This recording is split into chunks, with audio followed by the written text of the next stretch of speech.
And welcome, Hoosier fans, to this week's edition of Assembly Call Radio, where each week we discuss the most interesting topics in the world of Indiana basketball. This is our 176th edition of Assembly Call Radio, and it is our 631st episode overall of the Assembly Call, recorded on the evening of Thursday, July 2nd, 2020. I'm your host, Brian Tonsoni. And let's begin this edition of the Assembly Call, how we begin every edition of the Assembly Call, and that is with our Hoosier Proud banner moment. And Indiana is the national champion. When it comes down, Indiana will be champion. Martin takes the shot. The Hoosiers have won the national championship.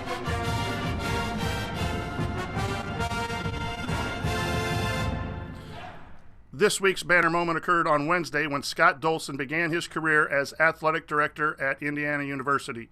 Scott takes over for Fred Glass, who retired after spending 12 years on the job. Dolson has been Fred Glass's right-hand man for several years, and the transition hopefully will be without concern.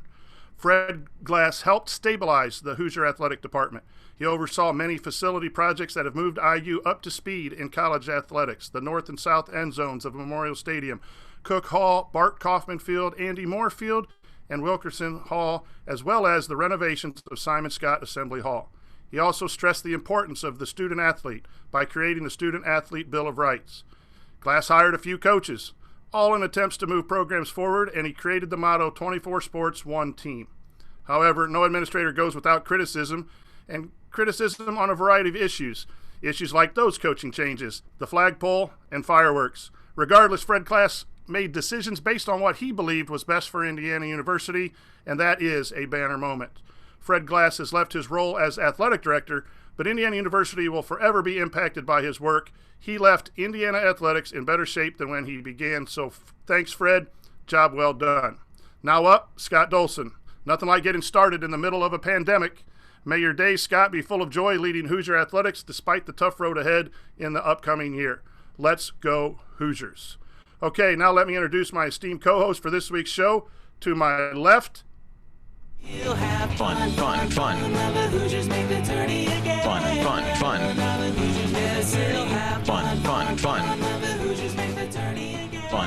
Fun. Andy, what is your bottoms line on the last week in IU basketball? I think, like you said, the big story of the week is really the changeover in athletic directors. And as you said, hard to think of a more strange scenario to be taken over that role. The good thing, though, is that Dolson has been around and really has been part of everything that's gotten IU to this point, both before and during the pandemic. So, and I guess with fewer sports, maybe has had more time to kind of prepare contingency plans for what they're going to do. So that's really, from an IU overall standpoint, the big news. And as you said, we certainly wish Scott the best, and should be a smooth transition for somebody who's been around Glass for so long. And really, from a basketball perspective, it seems like most everybody's on campus at this point. I think Christian Lander is the only exception to that as of now. So things continue to creep slowly forward to what we hope will be a season at some point, but a lot of unknowns. A lot of things will happen between now and then. But the guys getting on campus and starting some of the voluntary workouts, those kinds of things in the near future will hopefully will be a good sign of what's to come, and what we all hope will be an actual football season, an actual basketball season, all those kinds of things, and we'll just kind of see how it goes from there. And to my right, he is the proud owner of one of the most incredible collections of IU memorabilia in the world. And if you look close, you can see some of it behind. Chris Williams, a.k.a. IUArtifacts. Chris, how are you feeling about the IU offseason thus far? Well, it's, it was a positive note when we heard that, none of the players or staff had tested positive a little over a week ago. Hoping that trend continues. It'll be kind of interesting to see how the pandemic affects, obviously, not only IU, but all the teams in terms of off-season development. Cautiously optimistic about the season, but, there's been a lot of different scenarios thrown around about what could happen with college basketball this year, really, with college football. But, one of the more interesting things I heard it's been kind of thrown around, and Rick Pitino was one that tweeted about it, was just having an in-conference season where you're only playing conference foes and you're starting in January. It was an interesting thing, but I think overall there's so many variables that are at play that we don't know what's going to happen. And I think that we can just hope for the best. And I know that, the athletic department's writing their medical staff first and foremost on making decisions that are going to affect not only all athletes in all sports, but obviously with basketball. But we'll see where it goes. I mean, the fact that everybody's here, the fact that, I know Lander's coming soon, but the fact that everybody's here and they're starting the development, preparing for the season is exciting. And hopefully we'll be in Assembly Hall to some capacity this season. We can hope that we get back there as soon as possible. And, controversial or not, we can do our part by wearing masks when we can't social distance. So consider that, one, for health, and the second, to maybe get the sports that we love back as quickly as possible. So here's what we're going to talk about this week. There's a few Hoosier headlines. The main segment will be our Jerome Hunter player preview, and then we'll end this episode with your questions. All that coming up this week on the Assembly Call Radio. But before we get to all of that, a quick announcement. Please continue to support our friends at Homefield at homefieldapparel.com /assembly20. You could use that as a promo code. They do really great work, and they got some good news coming the next 15 Saturdays. I think if I read the Twitter feed right, they're coming up with some new designs. So after we buy all the IU gear, because that's priority number one, then if you want to stretch out and buy some additional shirts that they are creating, go to homefieldapparel.com. They've been big supporters of ours. So the Hoosier headlines, we talked a lot about Fred Glass serving his last day at AD. We wish him a lot of luck, as mentioned. He sent an email to the student athletes that participation in these workouts this summer are voluntary, but you'll keep your scholarship if you choose not to participate in athletics. And again, I think that's the overall message at Indiana, again, is taking care of the student athlete. We all want wins, and we all want the best coaches and the best players, but Indiana likes to do things right, and I think that's an example of doing that. I don't think that many players will choose to do that. And then the guys, as Chris mentioned, and Andy mentioned, are back on campus except for Christian Lander. So, Andy, anything in particular with the headlines that you want to address? I mean, I think the Fred Glass email to students about participation being voluntary, I think that puts a pretty good bow on his tenure at IU and some of the things that he really advocated for and stood for while he was there. I think it's a positive message that's out there. To your point, I don't know how many people will opt against it, but as you're seeing people, whether it be in the NBA or Major League Baseball, make decisions for themselves and something they're getting paid for, you certainly feel good that college students who aren't getting paid are being afforded the same opportunity. I do think to go back to the Rick Pitino thing, it would be interesting, or how you back up the season or things like that. I think one of the pieces that becomes difficult is all the buy games and things like that. We can kind of complain about those as fans in a lot of ways, but those are such huge money makers for small conference schools that fund so much of their programs just by taking on those games. So eliminating those has probably less ramifications for a big school than it does for a small one. And it'll be interesting to see, when or if the NCAA would step in and say, hey, these are the things that we want to do. We're going to try to preserve and help out the little guy, as opposed to, letting the Power 5 schools kind of do what they want. I think that becomes a delicate balance. And again, one of those things that, it's a business, whether anybody wants to really admit that or not. There's a lot of economics behind the decisions that they have to make. And so it's just that balance of how we're going to come out. And I know when Ryan was on a couple weeks ago, last time I was on, it was the same thing. It's like, it's going to become really apparent where the overall student athlete welfare falls in line with economic welfare and all those kinds of different things of decisions that people have to make. But, starting things later could allow you to, maybe kick the can down the road a little bit before you got to make those decisions. And that part might be an interesting way to go. But yeah, a lot of moving pieces. I do not wish to be in the position of some of these administrators of schools and the NCAA and things like that, having to try to make decisions or give guidance with a fairly limited set of information. Yeah, Scott Dolson's got his hands full with all kinds of issues coming up, and I think we're going to start seeing some answers here in the next 4 or 5 weeks. School's starting up in a month in a lot of places in Indiana. High school sports and you're starting to see leaks of pushing back basketball till January. This week we started to see leaks about maybe playing football in the spring. So this thing is always fluid, and none of us have all the answers. I know I don't have the answers. I just would like to see it back at some point so that it's not an empty season for the athletes and the coaches. I will say this, being a Cubs fan, the pitching coach had COVID-19 for 30 days and had a really tough a week where he was almost hospitalized. It actually was for 8 hours and was able to avoid being on a ventilator. So one of the things that is not discussed a lot, the young people seem not to have as many complications with COVID, but there are a lot of coaches, and this guy's in his 30s, 38, 40, something like that. He's not an elderly pitching coach. So as those things start being decided, we'll start having a better idea. It's just, I think, important if we can do it, we need to do it because boy, it's been a long road since we've had college athletics. Chris, your thoughts?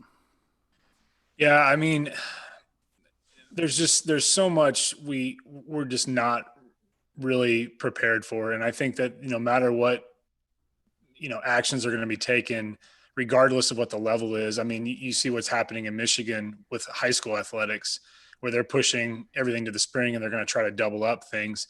Andy brought up a good point about what are the ramifications for how COVID affects a Power 5 conference to where they're not playing, a Sun Belt or a Southern Conference or something like my brother-in-law just got a new job coaching in a Southern Conference team. And they're going to be a program that depends on going and playing at a big Power 5 school to raise money. How does that affect their athletic budget? I mean, Indiana's talked about the fact that they're going to be $10 million in the hole already, and they're going to try to adjust how they can and not have to cut sports. But what happens as the domino effect continues? What happens if football is delayed? What happens if football is canceled? There's just so many things. There's so many variables that we don't know about and that we're not in control of. And there's, I think that to a larger extent, I wouldn't be surprised to see things pushed to the spring, but is that going to be enough? I don't know. I mean, I think we all want sports back. We all want it to be back to some level of normalcy, but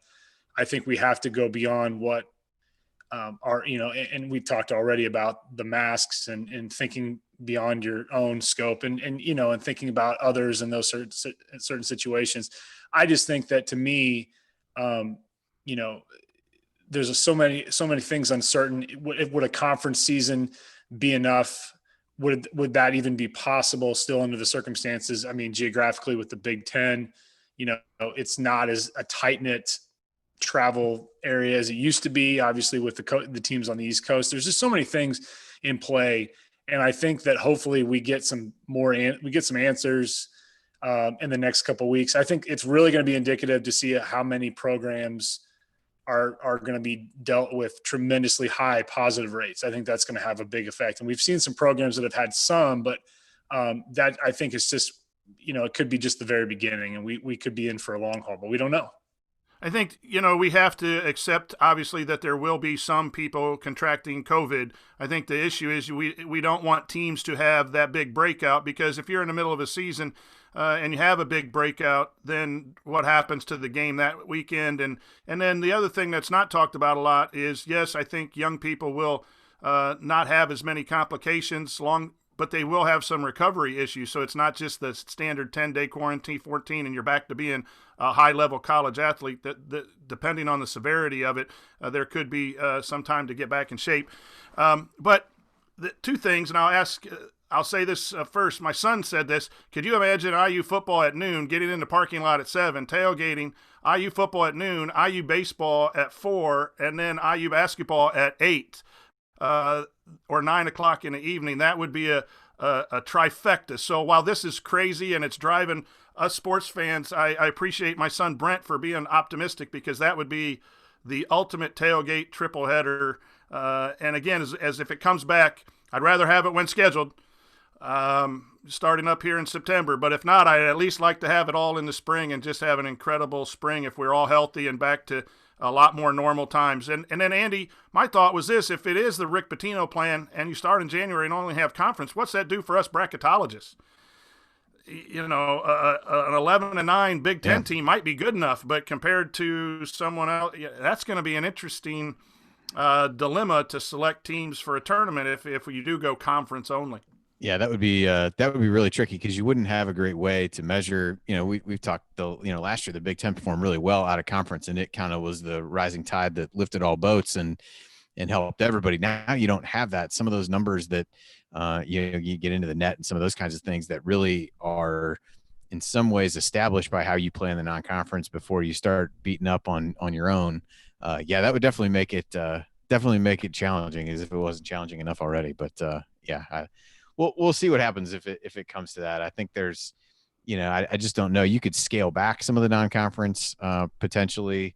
I just don't know that it would go away entirely, but a lot of time between now and then to figure out what actually will happen. Okay, coming up, we are going to look ahead to Jerome Hunter's sophomore season, and we're just going to assume it's going to start in November. His potential has tantalized us for 2 seasons, but health issues and inconsistency have held him back. Is this the season Jerome breaks out? We'll discuss next. Stick with us.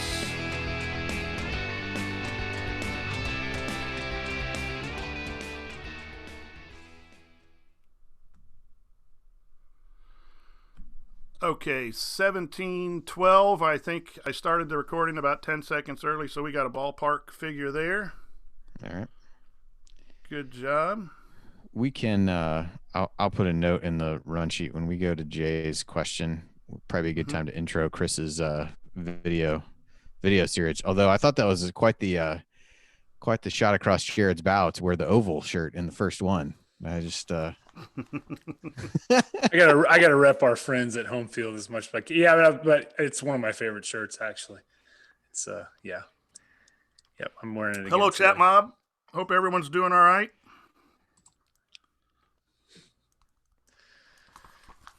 Oh man. So Chris, when's the next round of the city championship? We start next weekend. So the qualifier set the stage, and then they have the matches start next weekend, next Saturday. So you go Saturday, Sunday if you keep winning. So it ends on the 19th. All right. So, well, good luck to you. Thank you.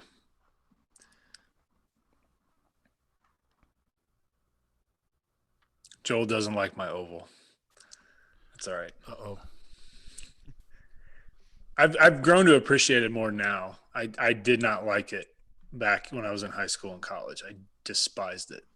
I just saw some old pictures of my sons and I going to games and had all the oval gear at the time. Yeah. When you're in the coaching position down on one knee. That's a great photo. Yep. That's a great photo. Yeah, we all had those phases. We all had those phases with the oval. I got a couple oval. I had that because that's when I was in school, and that was at the height of the Stephen Barry's, buy one get 2 or 3 free, whatever it was. So yeah, I had plenty Stephen of, Barry's. That's a great flashback. Oval related memorabilia. I found a couple old Stephen Barry shirts in my closet that I forgot I had. And do you guys hear TIS is kind of teetering? Really? Yeah. They're gonna try. I guess they're gonna be doing sportswear only, but no longer doing textbooks. And they had to buy one get 2 free T-shirt promotion too for a long time. Yeah, those are the days when college we can get free. Anything was free. It was great. Yeah, I'm not sure my oldest son had a textbook for the last 3 years of college. I'm not sure I'm proud of that, but yeah. That's funny you said. Yeah, because I worked one summer that I was there. I worked at the TIS, like the warehouse where they would sell textbooks to all the other schools. I worked there for a summer and like just filling orders and doing whatever. But yeah, it's funny to think now. Yeah, that stuff is, I'm sure, a largely a thing of the past with so much of it being online, especially even before more recent development. All right.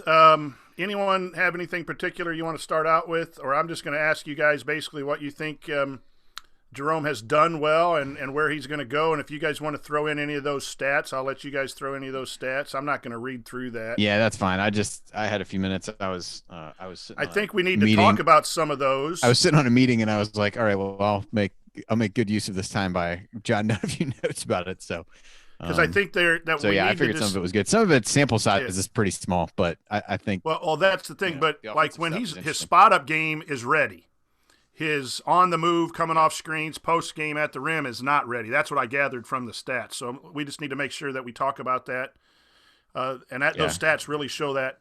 And I wonder if to a certain extent, I'll try to bring this up too. If that wasn't just was that an easy way to ease him back into it in a somewhat comfortable situation where you're, hey, go focus on doing this, and then maybe some of the other parts of his game that he had displayed will come along with time as he gets more comfortable. But yeah, the minutes numbers were interesting because it was pretty clear.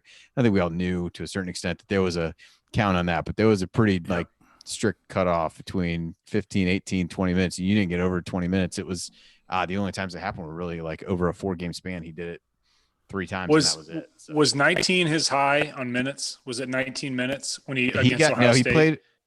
He played over 21 minutes 3 times, and it was all within 4 games. He played 28 at Ohio State, 27 against Maryland, 24 against Purdue.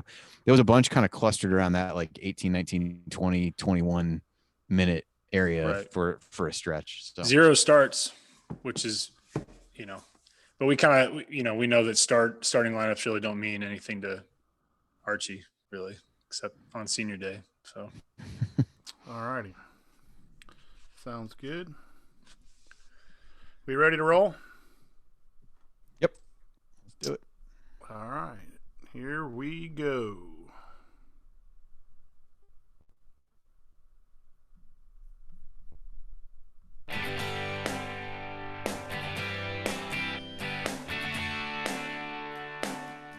Hi, this is AJ Moye. What's the only thing better than upsetting Duke in the Sweet 16? Celebrating it with friends afterwards. Join Jared, Andy, Ryan, and Coach for the assembly call after every IU basketball game. Go Hoosiers.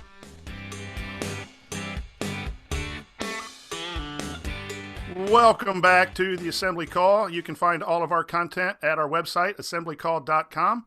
And if you ever want to join the chat mob during our unedited live broadcast or watch those replays and see all the in-between banter segment in-between segment banter, then check out our YouTube channel, youtube.com/assemblycall. I'm the coach, Brian Tonsoni, here with Andy Bottoms and Chris Williams, a.k.a. IUArtifacts. And now the main segment of the show is talking a little bit about Jerome Hunter, what he accomplished last season and what he can be expected to do this season for the Indiana Hoosiers. As most of us know who follow the Hoosiers, that Jerome was a redshirt freshman due to some serious leg injury. So last year was his second year in Bloomington, but really his first year playing basketball. As his freshman year, he did not even practice.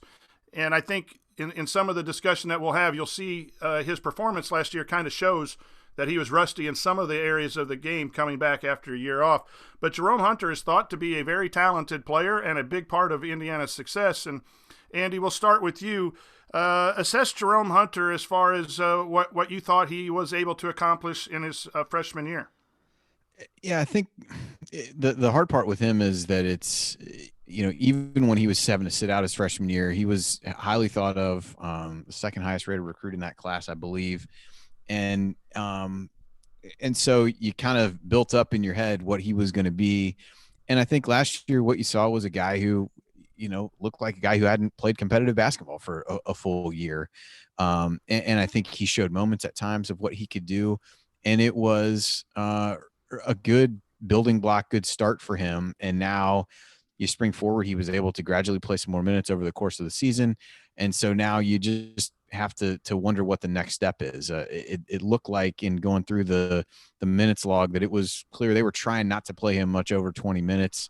Only played over 21 minutes 3 times, and that was over a 4-game span in the middle of conference play. So as you spin forward, one of the positive, people wanted to spin as a positive out of Justin Smith leaving is, this opens up more minutes for Jerome Hunter. So you got to figure out how many of those minutes he can legitimately take. When you figure that Justin played the most minutes on the team last year. So, that's one question. In terms of what he did well, and we can get into some of these other numbers later. I did look in synergy. He fared really well from a spot up shooting standpoint, which I think is not all that surprising. That was really what he did the most. So if you look at his offensive possessions, one of his most effective, at least when you look in the percentiles there, was on spot ups, scored jump shots, 60 points on 60 possessions, which puts him in the 73rd percentile. 51 of those 60 shots were threes, which I think checks out with what you saw with him. And he fared really well on catch and shoot unguarded situations. So I think for a guy coming back from an injury like that, you wonder whether that was what he was comfortable with, whether that was what the staff was comfortable with him doing to kind of ease him back into things. And if he can build on that and add some of the other parts of his game that he had showed in high school with his size, being able to post up and go inside a little bit, can he drive it a little bit more? Can he do some of those things? Those are the big questions. Was that what role they were restricting him to? Is that what physically he's restricted to? Or will a potential for an expanded role this year allow him to blossom a little bit more and expand his game?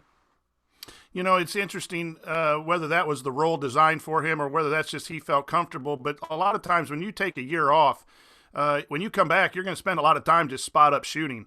And he still has room to grow there. I mean, he shot 36% in the Big Ten, but starting out the year, he did not shoot that well in the non-conference. But I think one of the struggles can be when you're coming back is that play around the rim, the post-up game, the drive. He was able to get some hustle points, some putbacks, which was nice to see too, because those are always free points. And that shows his hustle and his desire. I would really like to see him add that dribble game, that bounce game. But his stats last year, that was his weakest part of his game. And that, I think, is probably just because he's got to get used to the speed of the game without practicing that whole year. It's not a redshirt year where you get to practice and learn that speed. But it was good to see that when shots were available on the spot-up game. But he wasn't very good coming off screens either. I don't have the stats right now in front of me, but those are things that he's got to learn to get major minutes. Chris, do you think that the injury, the leg thing, will still be an issue with his playing time and then therefore with his stats again this year? And is that going to be a gradual increase his 4 years of playing basketball?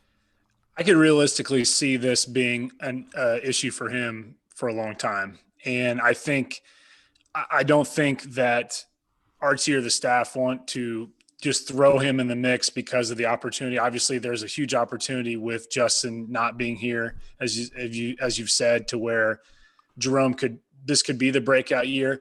But it really is all going to be if there are limitations on setbacks with his leg situation. And again, there is some knowledge about what's going on, but there's a lot that we don't know behind the scenes to where the treatment that he could be dealing with each and every day, just to be able to play, 14 minutes a game, which is what he averaged last season. So I think that we should hopefully be cautiously optimistic about him increasing his play. And I think that he'll get his wind. Obviously we've talked about his defense kind of being one of his big setbacks this year. And Archie, as he should, came to his defense and said, we're dealing with a true freshman. This is not a situation where Ray sits out a year and develops into the system and knows how to play.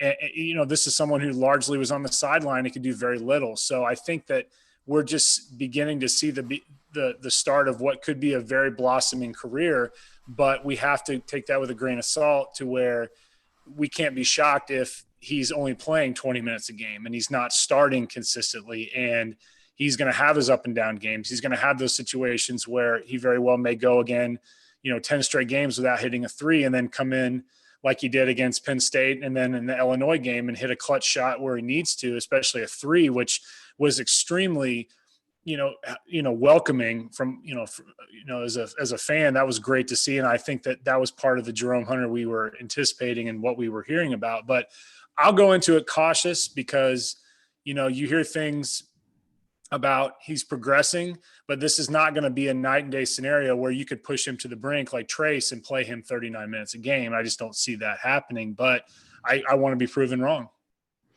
Yeah. I think the other thing when you start, what you guys had talked about with him and it's a leg situation. He's not a guy who gets a ton of lift on his jumper, which I think is fine. Shoots it with confidence, really was, even when he was missing. His form looks good. He was just long on a lot of stuff, it seemed like early, and then seemed to dial that back. The other area that manifests itself a little bit is being able to finish around the rim, as we talked about that stuff. And so, one of the other numbers is 2-point shooting percentage overall was not, was only a little bit over 42%, but in Big Ten play, he was 7 of 22 on twos.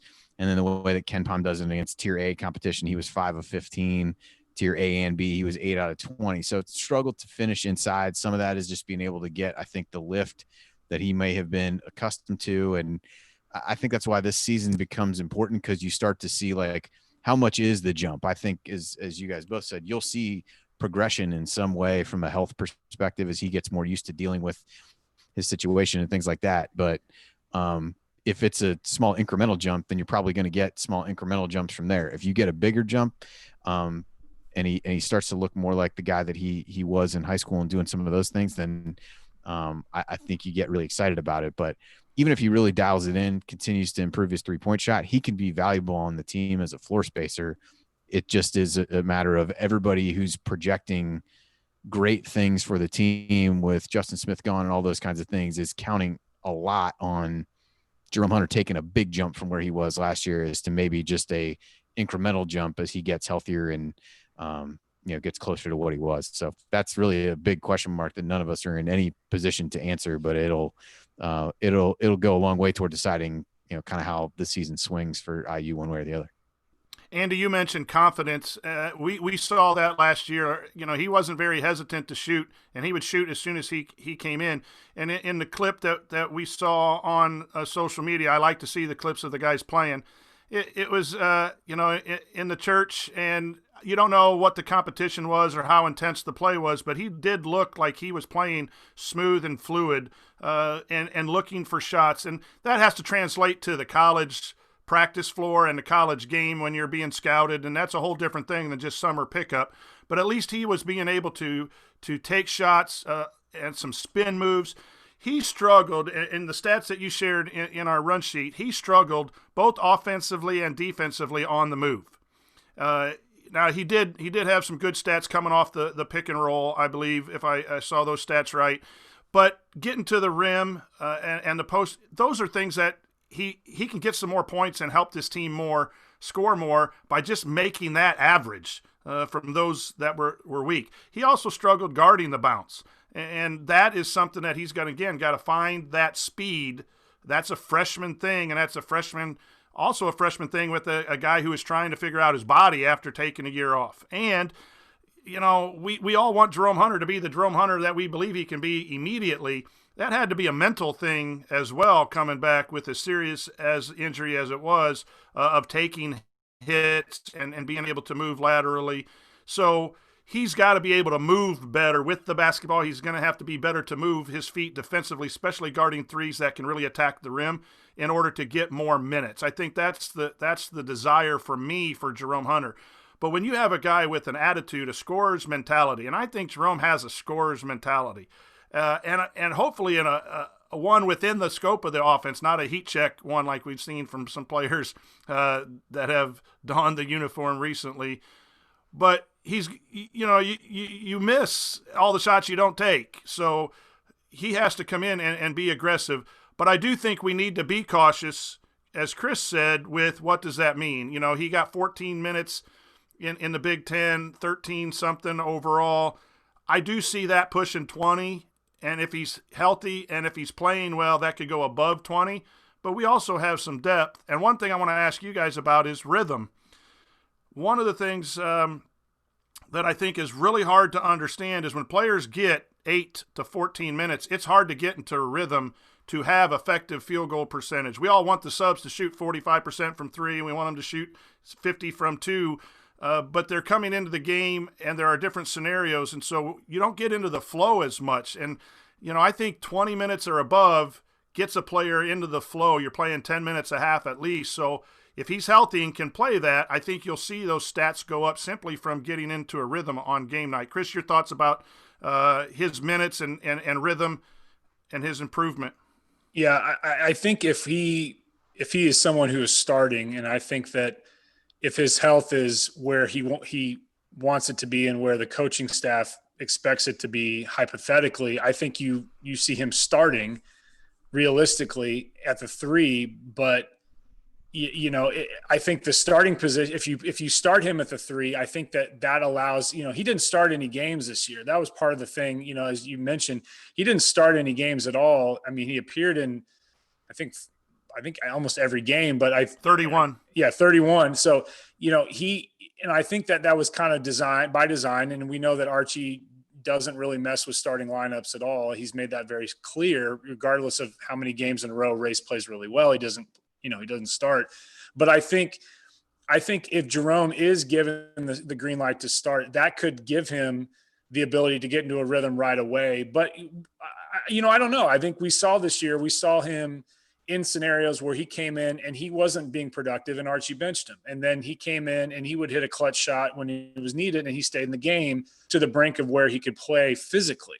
So I think for him with Jerome, I think he has the confidence. I think he's not afraid to shoot. I think he's been given the green light, as they say it, to be someone to go in and be offensively aggressive. But to me, I think for him, he's hungry to crack the starting lineup, and he wants to be in that position if his health is right, to be in that 3 position where he's going to be the offensive scorer to kind of counter, balance what Trace is going to do. And, it'll be interesting to see how that dynamic is in with Trace and with Christian. If Christian, comes in and whatever he may not start obviously with Rob, if Rob's healthy and all that. But I just think that there's so many dynamics with this team going in. There's so many lineups that you could put in realistically.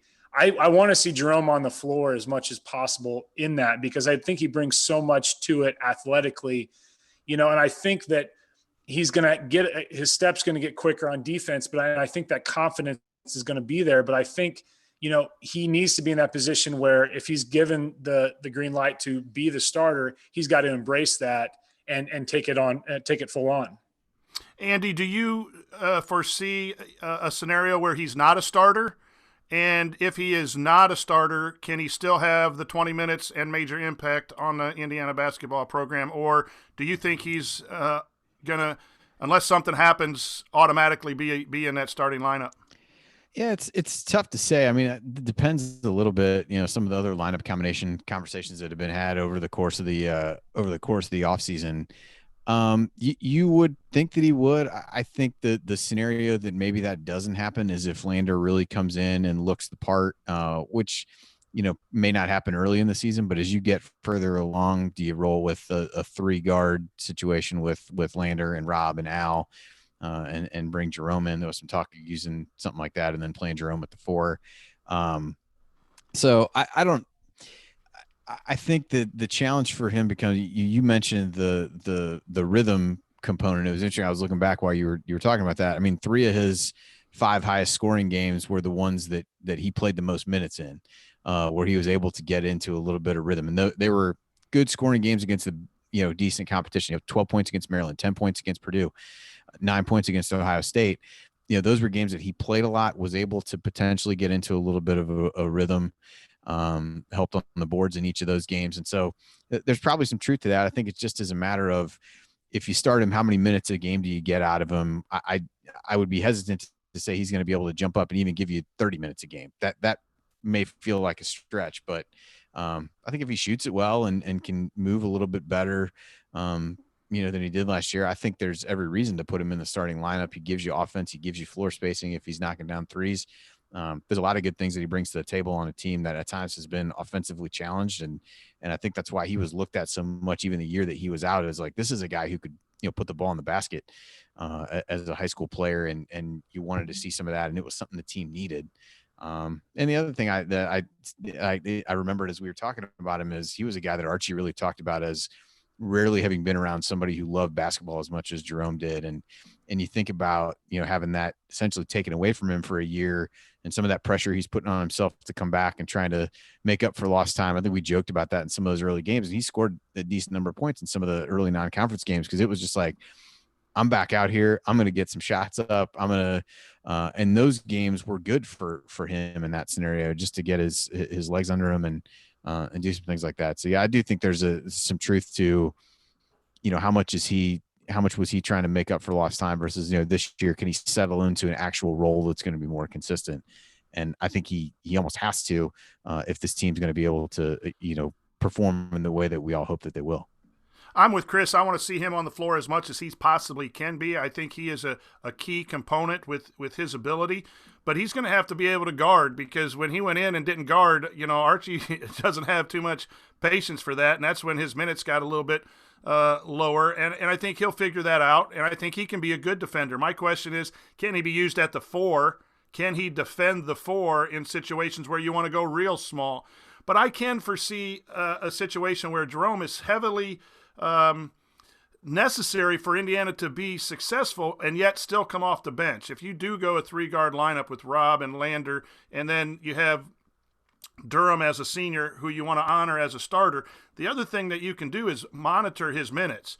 You could probably get 8 to 9 minutes a half, and that's 16 to 18. And then if he's going hot, then you could play him down the stretch and get to his 20, 22 minutes. And maybe that's an offensive boost to come in against the team's, the opponent's substitution as well, and give him an opportunity to boost the offense there. So there's a scenario where he doesn't start, but Jerome's one of the better players, and I would like to see him start personally as a fan, but I am bracing myself because of the health issue and the leg issue that you want Jerome Hunter for 4 years. You don't want him just for 2 years and use him when you have some other players, especially some freshmen coming in that can get some spot minutes behind him as needed. Chris, do you see him just playing the 3? Do you think he can play some 4? And do you think that's a spot he can be successful in, or are you concerned about him at the 4? I'm concerned about him defensively, and that could very well be just the fact that he, the limitations of minutes and the fact that he was a freshman last year. You're going to see that even the best player is going to struggle defensively. I think stretch out, he could play the 4, but my concern is that the physicality of someone who's a 4 could really just take advantage of that. I mean, there's a lot of really athletic, quick big 4s in the Big Ten that I could see Jerome struggling with. But I could also see a situation where if he's physically capable, IU could just run and gun somebody out of the building with that small lineup and him playing the 4. So I think it's possible.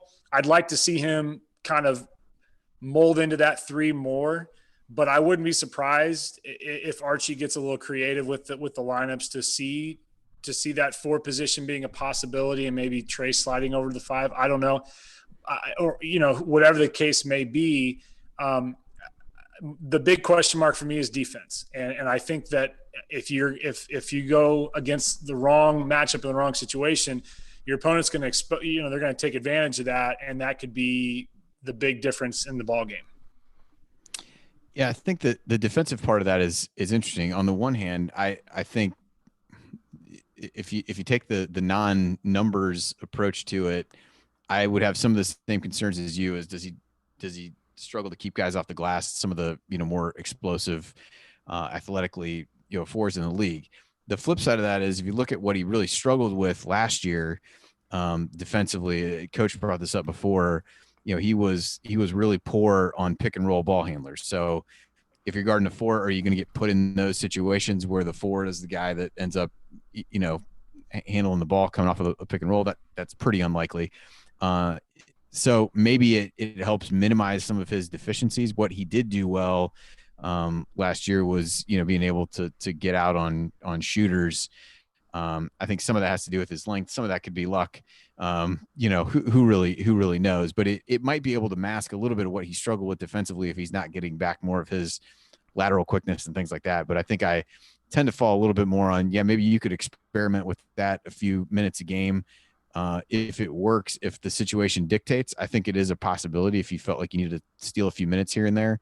But I don't know that it's something they'd be able to really embrace for long periods of time. If you did that, I think that would seem to suggest that your guard play is really strong if you feel like you're in a position to want to do that. So I guess maybe that is the sign of a good problem to have. But I wouldn't mind seeing it, experiment with it for a few minutes here and there, but I don't know that that's going to be something he's going to log a ton of minutes at during the course of the season. By the time you figure the minutes that Joey, Race, and Trace are going to eat up at the 4 and the 5, how many minutes are ultimately left up there to even take if you wanted to do that?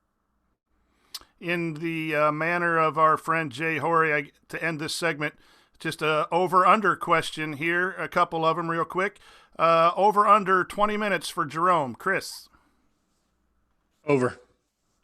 Andy? Yeah, I'll definitely take over on that one. I think I'd like to see him get in the 20. I think if you'd set it around like 25, I probably would have hesitated a little bit, but I think 20, I think that's a good bet to beat that. And that may be his max this year. We don't know, but that would be welcoming. Definitely. And 10 points or more on the season. Andy, you go first this time. I'll probably go under on that. I think he has the potential to do that, but I'm trying to be semi-consistent with how I answered a scoring question a couple weeks ago. So I think it'd be under if I'm remembering how I answered that one correctly. I would say under too. I see him about 8 points per game. I think that would be a huge, he was at 3 last year. I think 8 would be a great jump. And if he gets higher than that, that would just be a welcome addition. But I think 8's realistic. I'm going to go over and over. And it just blows up my cautious approach to everyone. Like I claimed a few shows back that I'm going to be very cautious, but I think he's going to be right around 10. And I think he'll reach double figures because he'll hit 2 or, a couple threes. And I think he'll have a couple breakout games at the 20. And I think he'll get a little run at the 4, but mostly at the 3. If he plays a lot of defense, I think those numbers are all going to go up. So that'll do it for our Jerome Hunter player preview. Coming up in our third segment, we'll answer your questions, including one about building an IU-themed man cave. It's actually a mediocre question. Stick with us here on the Assembly Call.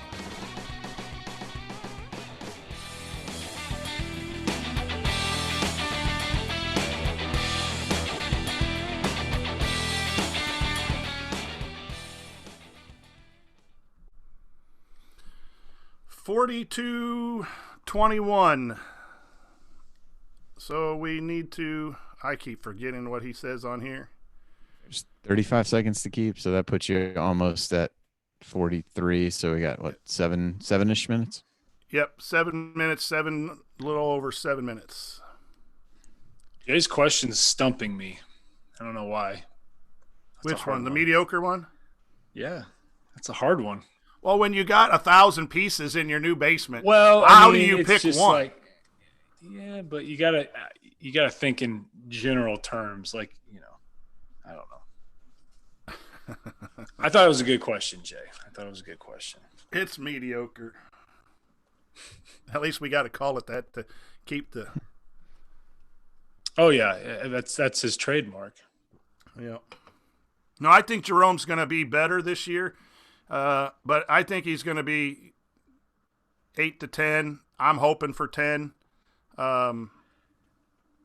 Here's the thing, in his situation medically, this is not something to where he's going to just miraculously be. This is almost like a lifelong thing he's going to be dealing with. That's the thing that a lot of people, and I think the 3 of us understand that, but a lot of people don't understand what he's dealing with. So, could pushing him to the brink be something? And I don't think they're going to do that. They're going to have to be cautious. That's, this is not a scenario where you're going to play a guy every minute of every game possible just because you need him on the floor. Medically, obviously they know what they're doing behind the scenes. So, I would love to see him at 20, and he may very well be there. And I would, if he scores 10 to 12 points a game, look out. That's all I got to say. Look out. That's maybe a best case scenario. Absolutely. That would be a huge lift to what offensively we have available already. And I think it would just be a welcoming addition. That's why I think he might come off the bench a little bit to monitor this, to get him his 20. He can still get his 20. And you can monitor, I guess, if you start him too, but have him sit there, see what's going on, pick the matchups that you want to go against, who he can guard, who he can attack, what you want to do offensively, and really be a burst. If you have Al starting at the 3, or, someone in the chat said, Armand, you have 3 guards, you can get out and get going and then hit the opponents with a guy that's going to be 8 to 10 points, can shoot the 3, has an offensive threat. Sometimes as a coach, you want to balance your teams too. You don't want to just bring in all your defensive specialists in, at one time, because then that drops off. So I wouldn't be surprised if he doesn't start. I hope he does, just because I think he's one of the better players. Yeah, I think him being able to start would be a good sign, good early indication physically. That's the question. I think Definitely. If he was good enough physically, then I don't think there'd be a question about whether he would start. I think it's just a matter of how many minutes you think you can get out of him. And if you think you can get, 25, then maybe you'd start him. If you think it's closer to 20, then maybe you don't. But yeah. All righty, fellas, you ready for the question? We'll take Jay's first. Yeah, let me look over these real quick.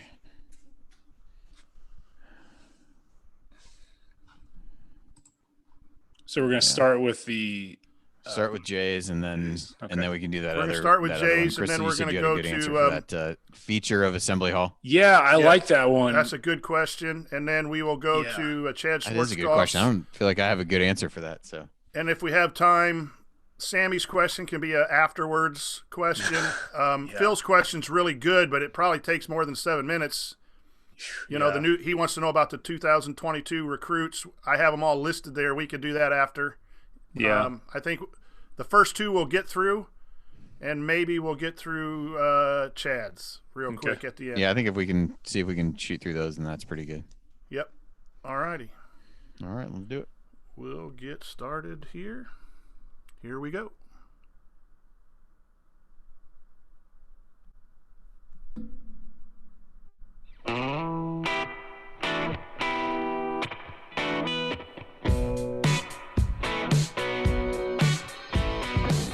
This is Nick Zeisloft. I never miss an open 3, and I never miss an episode of The Assembly Call.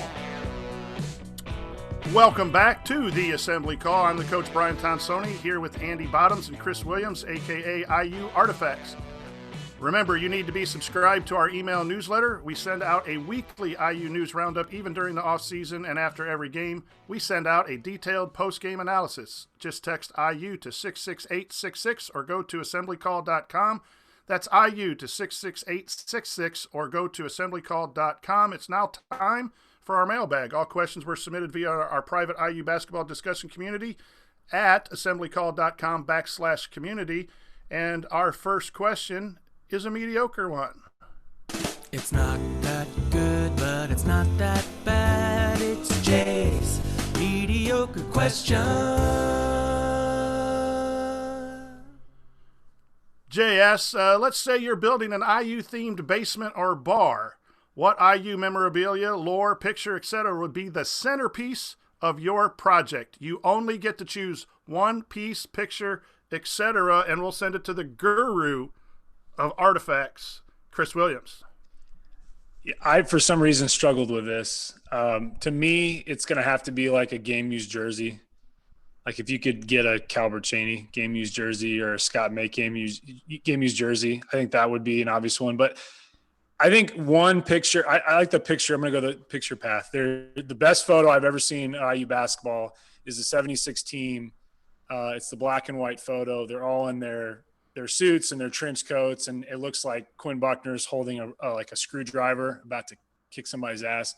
That would be like a big panel like on your wall that just screams like cool. And that would be an amazing talking point if you could. So that would be my pick.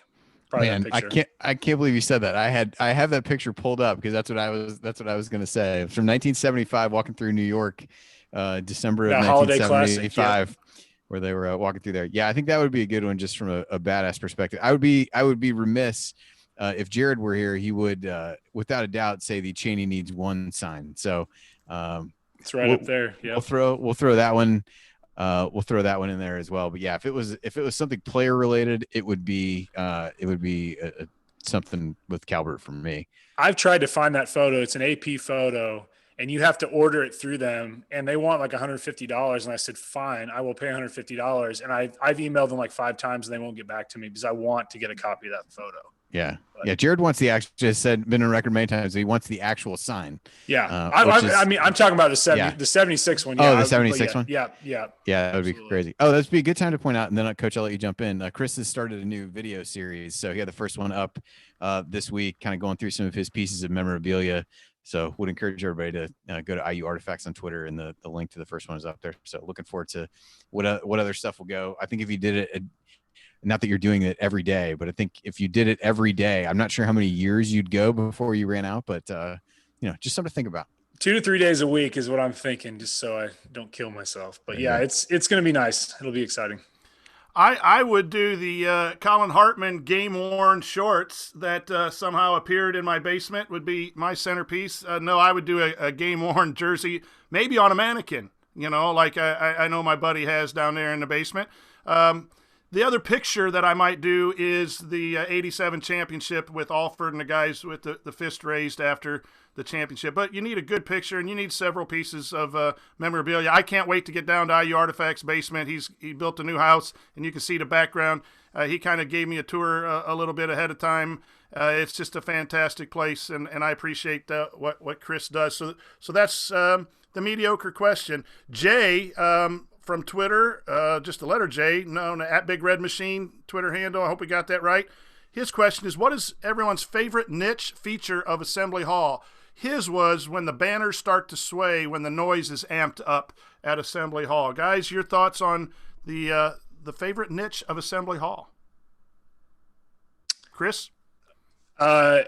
It's weird, but when you enter Assembly Hall on the south side, which was the entrance we used to go in for years, you'd open the exterior door and this huge hit of air hitting you in the face every time.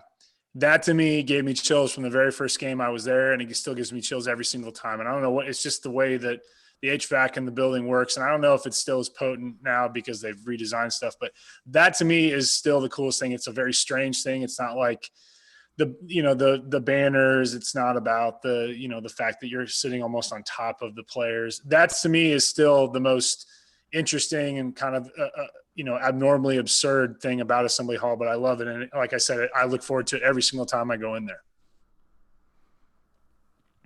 I didn't come up with a great answer to this one immediately. I don't know that this was somewhat a sign of maybe a not great feature of the place, but before they had changed out the scoreboards and if you sat in the last couple rows of the main level, which I had tickets for at times as a student, you couldn't actually see the scoreboard. And so if one of the games we were really close to the wall and you could see where people had taken like a pen or something and were essentially keeping score on the wall of the game to keep track of what was going on. So not coming from a great place in terms of aesthetics, but it was just something that I remember about that, which is no longer an issue given the scoreboard and everything else, but just kind of a weird quote unquote feature of it, I guess. For me, in facilities I like, it's walking through the tunnels to get your first sight of the court or the baseball field. So, walking through, it's tight. You see the ushers there, and then you take the step down, hopefully, instead of up. But then you see that court and that white centerpiece of Assembly Hall, the state of Indiana, is really good. We have real quick, Chad Schwarzkopf. We got about maybe 30 seconds each. Which IU basketball alumni would you like to address the team? Real quick, Chris. I like the suggestion of Eric Gordon. Relevancy, doing great things in the NBA. He loves the fact that he played at Indiana. He's a true Hoosier, and he would let the players know what it means to play for the team on the uniform. And Andy? Yeah, Yeah, I think from a relevancy standpoint, that would be a good one. I mean, anytime you can have some of the 76 guys come back, though, I think that would be good. A Quinn Buckner, somebody like that. That's it. We're done. No more questions. Well, that'll do it for this week's episode of the Assembly Call. If you want to see us do the show live, join us at assemblycall.com on Thursday nights for the live broadcast of our Assembly Call radio recording. And don't forget to go to assemblycall.com or text IU to 66866 to join our free email newsletter. Special thanks to Bob Thompson for producing most of the music you hear on the show. And thank you for listening. We'll talk to you again next Thursday night. Until then, take it from me, Jordan Halls. Keep your elbow in and your eyes on the rim. And go Hoosiers. Thank everybody for coming out. All right, I got to get out of here, folks. Thank you.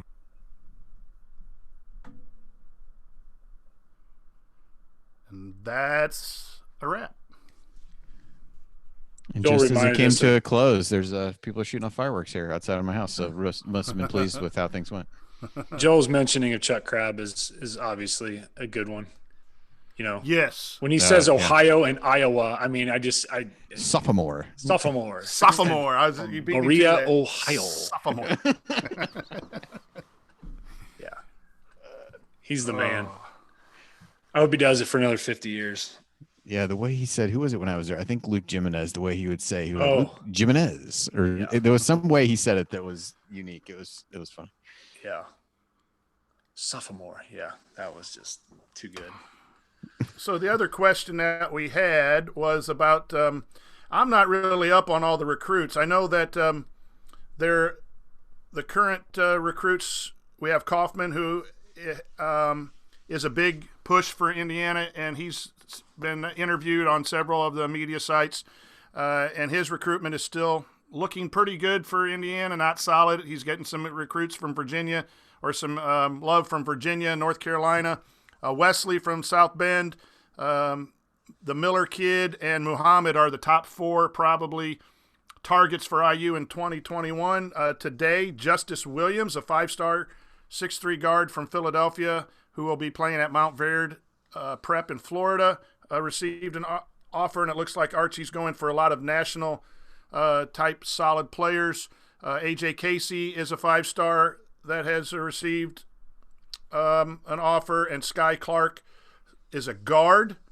AJ Casey is a forward, and then a couple State of Indiana 2022. Jalen Washington, I believe, is coming off an injury. He's a 6'8" forward, and Deontay Davis, whose brother I believe is playing at Louisville or going to Louisville. His dad is now the coach at Warren Central. Those are the two Indiana offers that I could find, and there's a point guard, Bruce Thornton. There's a conversation, I think, on Inside the Hall today with Bruce Thornton. I haven't had a chance to read that yet. I don't know a whole lot about who I would prefer on that. I trust Archie to it seems like Archie likes to get in on some top talent in case they want to come here to sprinkle in with those get old guys and those Indiana guys. And it looks like right now there's a player at every position. Point guard, small forward, power forward, center, Sean Phillips from the Dayton area. Watch that from Dayton's Archie's days at Dayton, and Sky Clark, which is a combo guard. So it looks like everything. There's no particular position that Archie's looking for in 2022, and no real word on Kaufman, Wesley, those guys when they choose to make a decision. I imagine it'll be closer to November, if not later. Any thoughts, you guys? Anything that you've heard or? I think Kaufman's the one that I would be surprised, even with some blue chip offers, that I would be shocked if he doesn't come here. I've just heard so much about the relationship that he has with Archie and with Ostrom and he just, he gets along so well with Leal and Lander and Galloway and those guys. And he plays with Duncombe. Yeah. They're on the same team. I just think, those guys always downplay we're buddies, but we're going to kind of, we want to do our own thing and go down our own path. And a lot of times those paths seem to go in the same direction. So I would be very surprised if Trey does not come here. But that's the strongest indicator I've heard, just because Indiana's been in from the very get-go and they've shown that they want him bad. So, I wouldn't be surprised at all, but who knows? I've been pleasantly surprised that the Wesley recruit is still going on. I was concerned that might drop off a little bit, especially with, South Bend. And, I know nothing, but you put these together as a know-nothing fan from afar, that Demezi was from up there, that, not a bad report from Demezi, but here's a kid from South Bend, went down to Indiana, didn't get any run, even though each recruitment is individual. But it seems like he's sticking around, and there's no guarantee that he's going to come to IU. I think Miller or Kaufman will be in Indiana uniform. I think Kaufman first, but if he doesn't come, then Miller, 6'9", coaches, the dad. The Miller thing's intriguing. Yeah. That's really I don't know if they intriguing. could both play. That was a question someone asked at some point. Can they both play? Are they both power forwards, or can one slide That's too to conflicting. the small forward? I don't think. I think they're two of the same, but that whole thing with Miller leaving, stepping down and all that, that just threw a whole new scenario into his boys' recruitment. But I don't know. I think I would rather have Kaufman over Miller, but I mean, I've seen the highlight reels for Miller. Holy moly, that boy can play. I mean, he's really good. They're both really good. It's just going to be hard. From afar, again, I usually start paying attention when it gets close to November and those things, or when someone's down to the final three. Archie's been in a lot of finals, and he's not necessarily getting them. The big kid from Milwaukee didn't get, and then this kid who went to Villanova, Patterson, he didn't get. But he must be doing a good job to get these kids from Philadelphia and out of state who are 5 stars to at least get Indiana to the top 3 and not be dismissed early. So, isn't Bruiser the one that's mainly handling East Coast? Probably. Yeah. I would imagine so. Yeah. And I know nothing about 2022. I know the Jalen Washington guy, I think, had a knee injury this season from Gary West. And I know that the young man's, the Davis guy, his dad was he played at Lawrence Central for 2 years, and his dad got the head coaching job at Warren Central. So he'll be playing at Warren Central next year. And he does have a brother or family member that just got recruited to Louisville, and I don't know if that's going to be an issue or not. And I don't know any of the other 2022 Indiana. Yeah, I was gonna say that's too far out. That's too far out for me. I heard somebody give the analogy once that as you get older, it's like the things you're interested in is or that you have time for is like a bonsai tree, and you gradually like pare it back. I think recruiting has been one that I've pared back over the course of time. So that's a good way of describing it. Absolutely. I forget what context it was given in, but I was like, yeah, that definitely is an apt one where you can only find time for so many other things, and there's some things that got to go, and that definitely ones that far out are too hard to speculate. I try to keep up on more the ones that are at least potentially imminent for something to happen, but I would echo what you guys said about those. Yeah, my interest in exercising has fallen off the bonsai tree.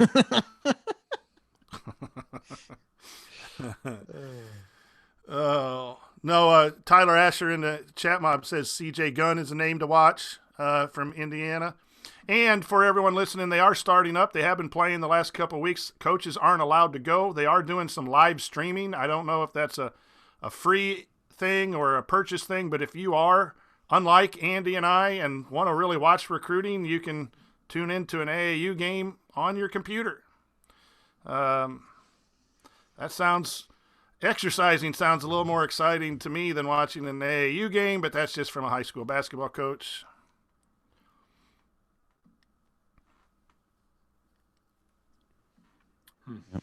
What else? Do we have anything else on there? I know Valerie had something about the injury. It seems like she mentioned something about how there seems to be a lot more issues with young people that are similar to what Jerome and Duran have gone through. So thanks, Valerie, for sending that in. Yeah, I haven't listened to the Hysterics interview with Duran this week. Have either of you guys had a chance to do that? I have not.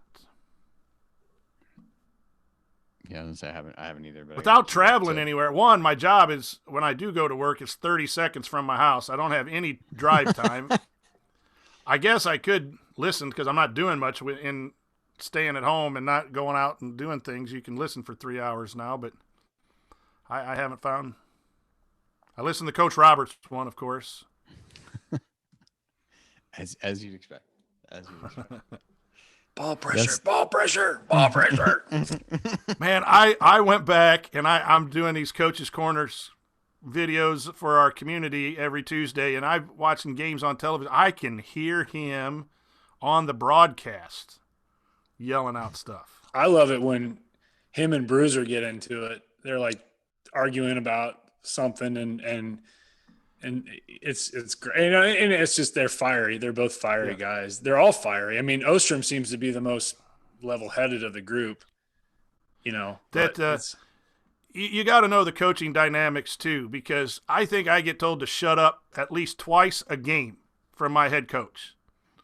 And we are real tight and real close. And then behind the scenes, when we start game planning and I say something and then he'll say, "Hey, I think we need to do this." I said, "Okay, we're going to give up 80 tonight.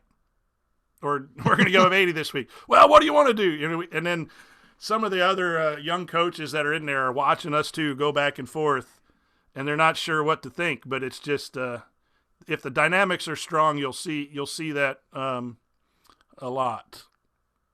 So I'm not pushing the envelope enough if I don't get told to shut up from my head coach. I also got told, this is a great story, I got told to shut up by an official in the sectional championship game. He personally came over, put his arm on me and said, "You need to sit down or I'm going to tee you up." I was like, "Oh, okay." And I was too excited. Got to know your role. Yeah. Yeah. Are we tackling Sammy's thing, question? Or are we just going to let it go? It doesn't matter. I said my piece at the beginning. I said a little piece. If anyone wants to throw things, I think we need to wear masks. And I don't think, I know it's a political and controversial issue for some, and everyone's allowed to their opinion, but I want healthy people, number one, and then I want sports. And this thing obviously is rearing itself back, and if masks can at least stop some of it, I'm all for it. They just passed something today, the Monroe County Public Health Board, because our governor here in Indiana made we're kind of in holding pattern, but it says all businesses are required to post a sign at the main entrance by July 8th of this year that requests patrons wear a face covering while on the premises in order to protect employees, other customers, and those with whom they are in contact. So it's kind of an interesting thing, because if we're going to get to something where it's mandated or not, because I heard whispers that Marion County has already, or they're going to be doing that soon, where they're going to be mandating it. I don't know if that's accurate or not. I don't live in Marion County, obviously, but I'm at the point, guys, it's where courtesy. I don't want to get into a long discussion, and I don't want to get into a long argument with anyone, because it's just like everything else. It's siloed, one way or the other. But I'm just sharing my story.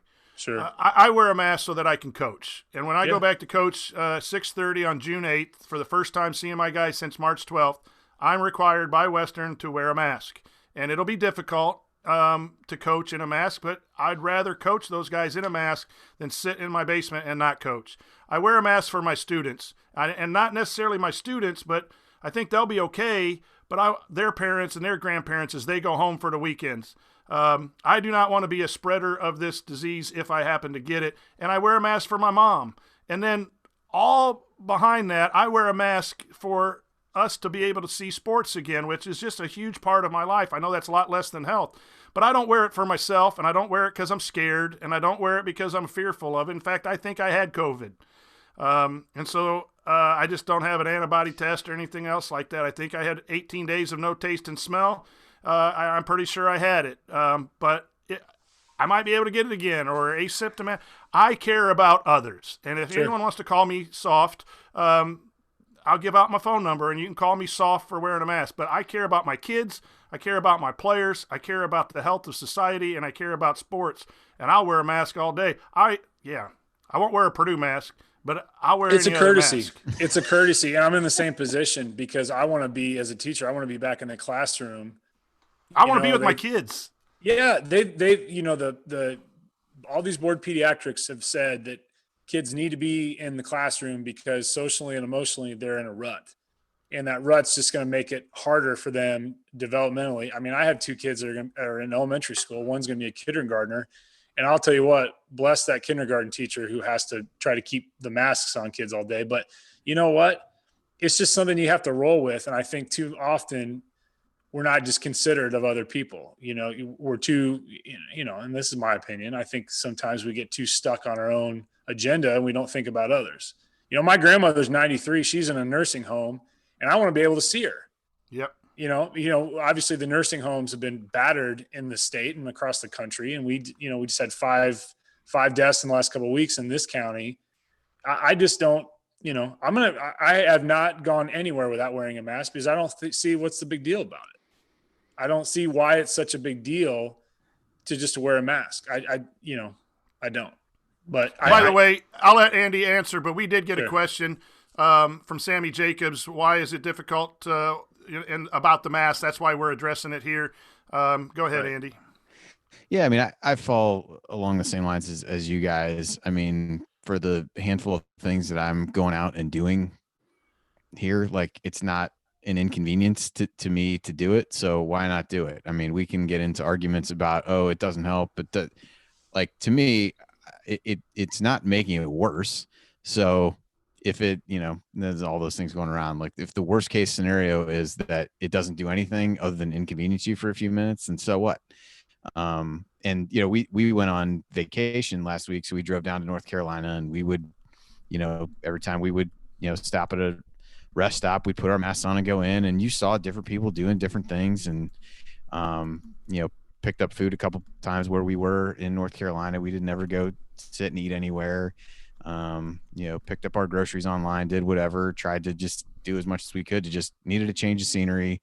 We'll kind of hang out together here. People were considerate on the beach where they weren't on top of there and doing whatever. And I didn't have any worse of a time. I didn't have any struggles doing it. And, to me, it's, you're thinking about other people, and it's just kind of funny because you'll sit and kind of watch different, people go in and out of places and who's wearing them and who's not. It just runs the gamut of everybody wants to point out like, oh, it's this group of people isn't doing it, this group of people is. Like, it's not, it's just people's choice, and I respect that, but I just don't think it's enough of an inconvenience to really make a big deal for anybody. And I think it's interesting that you're starting to see a ton of leagues, teams, schools, whatever, kind of appeal to the sports aspect of it to kind of bring this back to why we're here, and what we're talking about is there's been a ton of that stuff, either on social media or different places, like, wear one of these so that we can have this. And it's like, I don't know if it's just a case of like trying to appeal to a different part of people who are like, well, I didn't see it this way and I didn't want to do it before. But,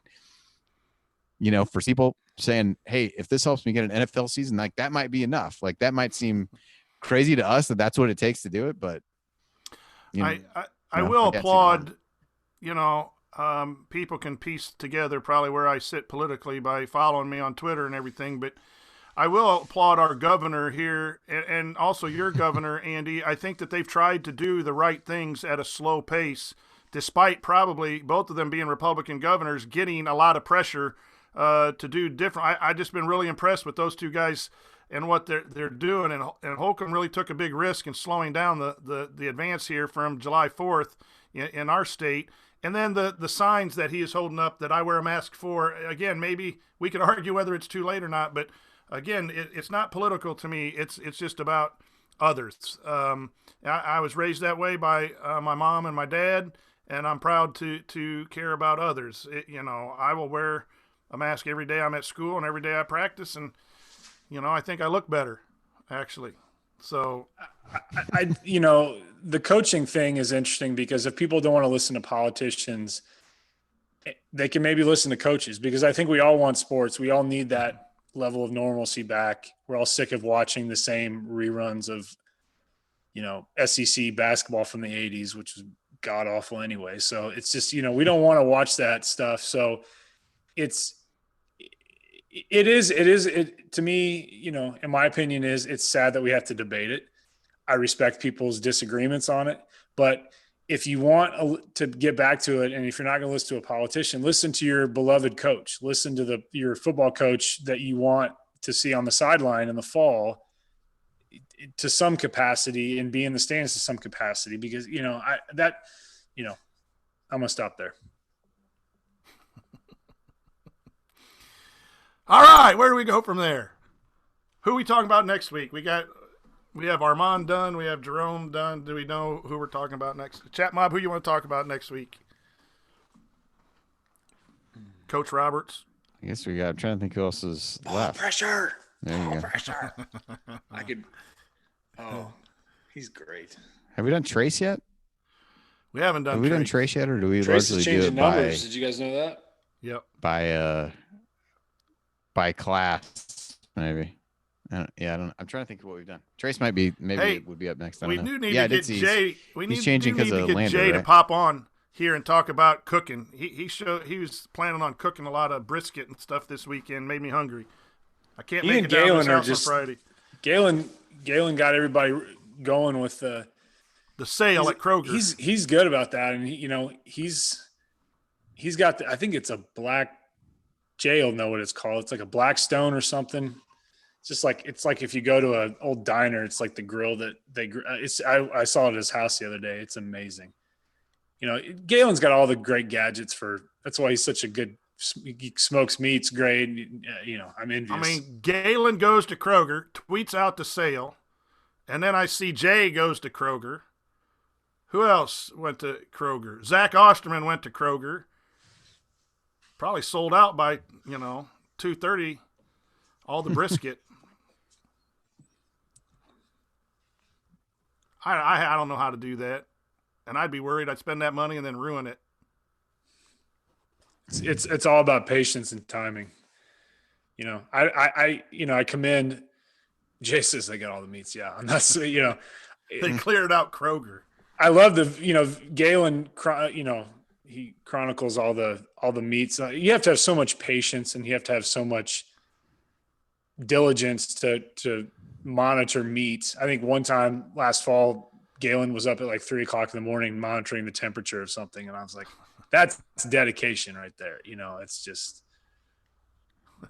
Megan's getting a little feisty. She says Megan couldn't find any meat at Kroger's. We are in now. We're at the true after dark. I'm pretty sure the spare ribs are arguing about groceries. Yeah, she got shrimp though. So, all right, fellas, thank you very much. Thanks for having me, guys. Hey, thanks. Good for coming conversation. On, thanks, Chat Mob, for all that you do.